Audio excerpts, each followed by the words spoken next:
wakafika katika nchi ya Wagerasi iliyokuwa upande wa pili wa ziwa kutoka Galilaya. Yesu aliposhuka kutoka mashua na kukanyanga ufuoni, alikutana na mtu mmoja wa mji ule aliyekuwa amepagawa na pepo mchafu. Naye kwa muda mrefu alikuwa havai nguo wala kuishi nyumbani, bali aliishi makaburini. Alipomwona Yesu, alipaza sauti akajitupa chini mbele yake na kusema kwa sauti kuu, "Una nini nami, Yesu mwana wa Mungu aliye juu sana? Na kuomba usinitese." Wakati huo Yesu alikuwa amemwamuru yule pepo mchafu amtoke huyo mtu.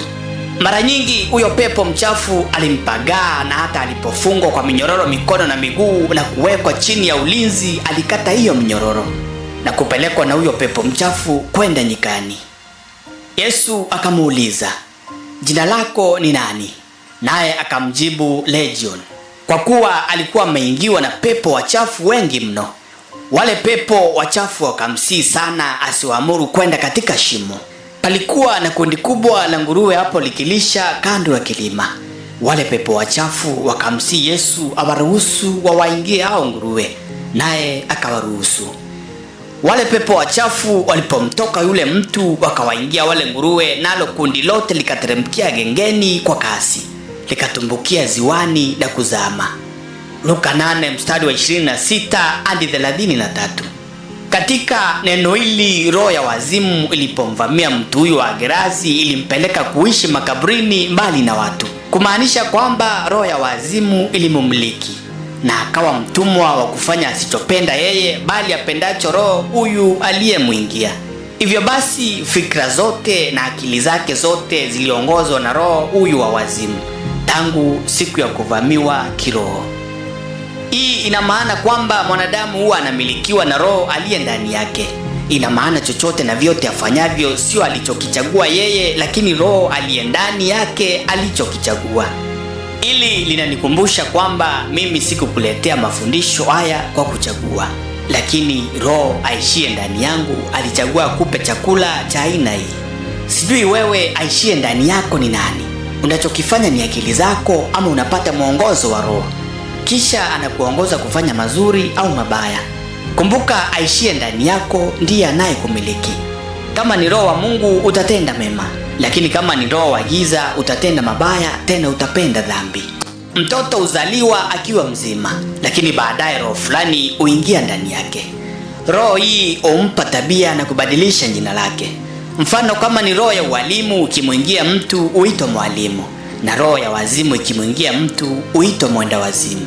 Kuna watu wengi wanaoonekana kuwa sawa katika mwili wa nje, lakini ndani ni watumwa wa maroho tofauti. Mfano, mtu anaweza kuwa mraibu wa ulevi, lakini hapendi, na kila wakati atajipata hawezi jizuia kulewa sababu ya roho ya pombe iliyommiliki. Na kama tu vile roho ambavyo umuingia mtu, pia inaweza kutolewa na kubadilishwa.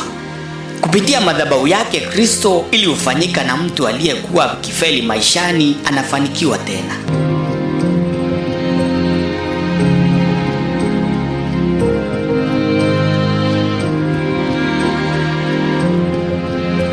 Nami nitawapa nyinyi moyo mpya, nami nitatia roho mpya ndani yenu, nami nitatoa moyo wa jiwe uliomo ndani ya mwili wenu, nami nitawapa moyo wa nyama. Nami nitatia roho yangu ndani yenu na kuwaendesha katika sheria zangu, nanyi mtazishika hukumu zangu na kuzitenda.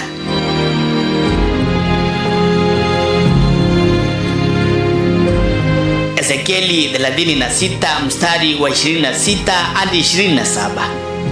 Kama tu vile ambavyo mtu anaweza mwaga maji kwenye chombo na kubadilisha apendavyo, pia roho inaweza kubadilishwa ndani ya mtu na mtu yule aliyepewa mamlaka ya kiungu.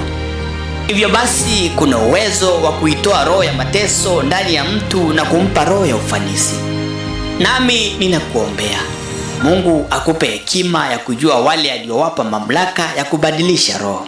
Akupe hekima ya kujua madhabahu yake ili ufike kwa ajili ya ukombozi wako. Roho isiyo ya Mungu ikuachilie na upate kumilikiwa upya na roho wa Mungu. Maisha ya ufanisi na baraka yawe yako ili uwe na furaha na kuishi ukifurahia ufalme wake Mwenyezi Mungu. Hadi wakati mwingine kama huu, kwa majaliwa yake Mwenyezi Mungu, Roho wake Mungu awe ndani yako, usije ukamilikiwa na roho anaishi ulimwenguni. Nimekuwa wako Cyprian Mutuma.